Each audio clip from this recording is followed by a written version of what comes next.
Ya, Assalamualaikum warahmatullahi wabarakatuh. Waalaikumsalam warahmatullahi wabarakatuh. Apakah ada ramuan khusus untuk penderita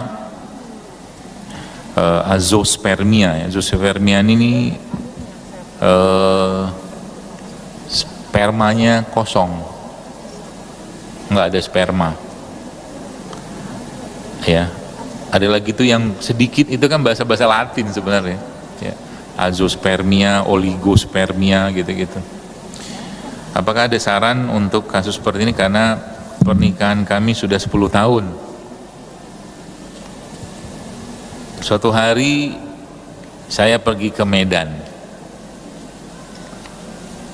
pergi snorkeling, nah gitulah, nyemplung-nyemplung diajakin teman ke laut. Tiba-tiba ada seorang ibu-ibu, badannya gede, manggil-manggil saya di perahu. Oke dokter, gitu kan, mau foto. Astagfirullahaladzim, dia bilang, tengah laut. Saya bilang, mati saya ngapain lagi deh kan. Tapi ternyata saya tidak bersuzon, senang-senang aja, karena kan hadisnya tahu membahagiakan orang. Tapi jangan pula dipakai terus hadis ini. Lantas ketemulah sama dia kan, ngobrol lagi gitu kan, sambil pakai pelampung gitu, apa, live vest gitu. Tuh, makasih ya resepnya. Oh iya, alhamdulillah. Resep yang mana? Ah, ini kaitan sama ini soalnya. Saya alhamdulillah sekarang sudah punya anak. Dia bilang, oh alhamdulillah, masya Allah. Saya bilang, dan saya ikutin resep dokter. Oh masya Allah, masya Allah. Gitu. Alhamdulillah. Resep yang mana? Saya bilang, itu air kelapa. Ah, sebentar dulu nih, saya bilang. Seingat saya untuk urusan promil gini, saya jarang nyaranin air kelapa. Seingat saya, banyakannya kunyit, serai, gitu-gitu kan. Kemudian, nah ini yang menarik. Saya itu sudah kosong, bahasa kayak ibu-ibu kan gitu kan. Belum punya anak tuh, kan ini kan 10 tahun. Ini 16 tahun. Sekarang anaknya 2. Subhanallah ya. Kemudian bapak ibu mungkin nggak itu, karena dia bilang saya akhirnya coba tuh resep dokter minum air kelapa. Dia bilang oke. Nah, ada cumannya. Ini yang mahalnya di sini. Cumannya sebenarnya saya minum air kelapa tuh bukan buat promil, biar sehat aja, kata dia gitu. Oh gitu. Iya, terus akhirnya ternyata bonusnya hamil. Gitu. Jadi pesan saya kepada bapak atau ibu yang bertanya ini, ilmu dasar dalam pengobatan itu tuh ikhlas. Itu ilmu dasarnya. Ya.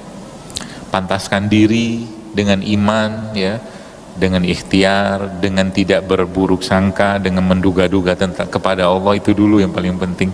Karena banyak sekali saya temukan orang-orang yang azospermia ini nggak ada sperma pun, ada yang nggak hamil. Adakah yang bisa hamil? Ada loh. Wallah ada. Saya pernah dapat kasusnya kayak begini. Dan itu bukan cuma modal ngeliatin postingan doang, coba. Ya, seperti itu. Apa yang diminum? Macam-macam metodenya. Ada yang pakai kunyit, serai, jeruk nipis, ada yang puasa, ada yang makan habas soda, makan kurma gitu, macam-macam. Jadi kalau dipolakan gimana? Tidak terpola menurut saya gitu, karena memang urusan kehamilan ini memang rahasia Allah banget. Ya, sampai pernah satu hari mungkin saya pernah dapat itu pas lagi di kafe, ya, kafe di kapan main di sana, kafe JSR, kafe saya di Jati Asih. Itu ada 2 orang, ada satu ibu-ibu, satu bapak-bapak, suaminya lah itu kan. Dia tanya promil juga. Jadi saya bilang sama dia, tanya sarannya apa dok? Dia bilang, ibu kerja apa? Kerja ini. Disebutin lah gitu kan. Suami kerja apa? Kerja ini. Ah, lebih baik jangan punya anak, saya bilang. Kenapa aja lebih baik jangan punya anak? Karena kalau bapak ibu punya anak, pasti dititipin anaknya dengan kerja kayak begini. Dititipin ke siapa? Ke orang tua kan. Judulnya minta anak gitu loh, tapi nggak diurus. Artinya apa? Kalau mau punya anak, minimal 1 berhenti dulu deh, saya bilang.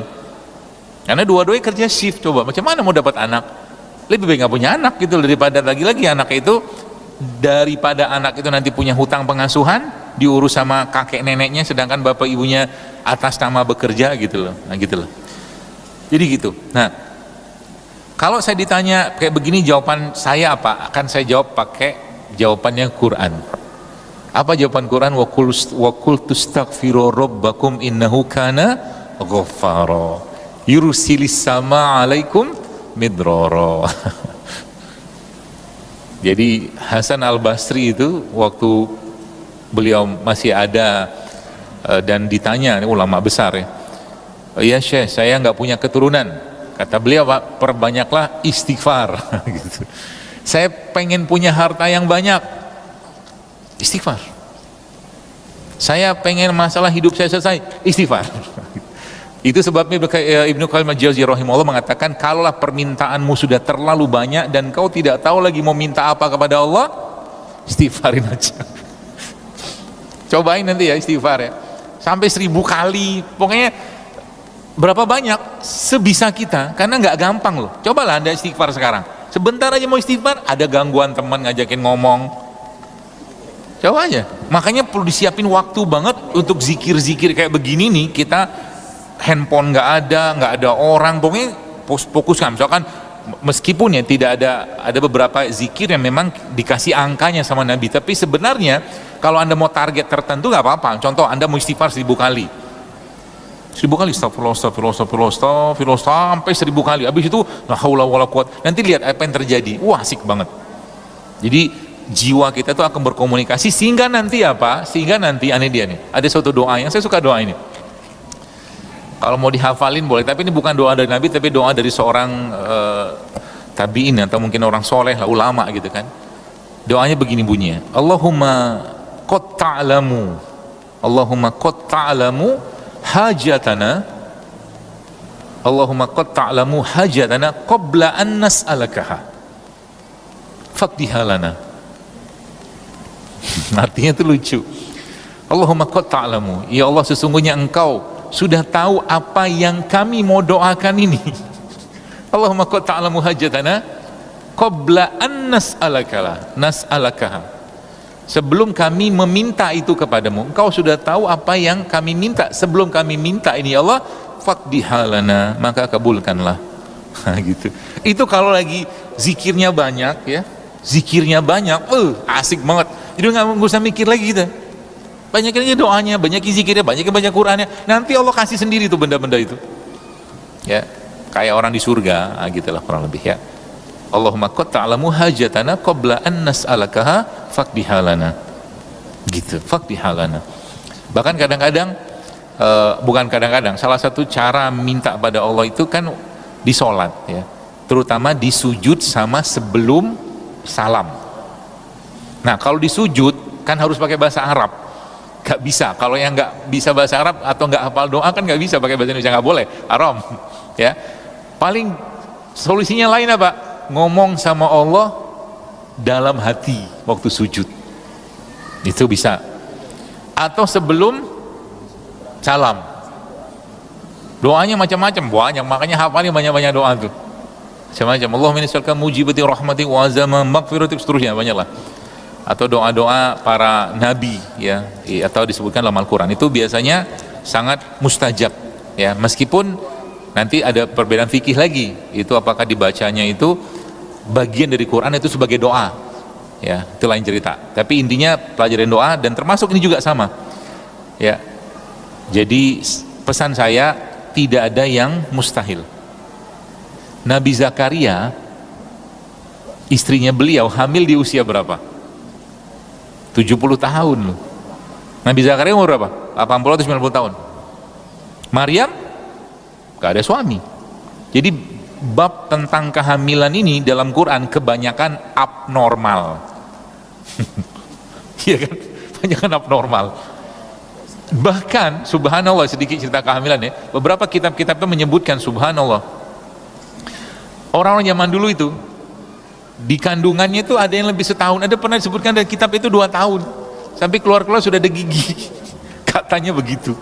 Nggak tahu kenapa zaman dulu kayak begitu ya, mungkin teknologi lain kita nggak tahu lah. Cuman akhirnya mereka bukan menjadi anak-anak yang bermasalah ya, tapi tetap ada yang jadi ulama. Imam Syafi'i itu kan lebih setahun lebih kalau nggak salah di dalam kandungan.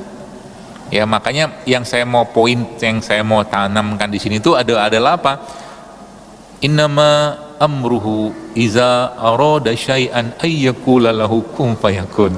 Jadi kalau ada masalah kayak begini nih, si ahlinya bilang nggak bisa hamil, ini nggak bisa hamil, itu ayat tadi Anda amalin aja, innama amruhu iza arada syai'an ayyakula lahu kun fayakun. Ya, seperti itulah. Wallahu a'lam bishawab. Saya kira mungkin itu sudah 11 lewat. Saya kembali lagi. Assalamualaikum warahmatullahi wabarakatuh.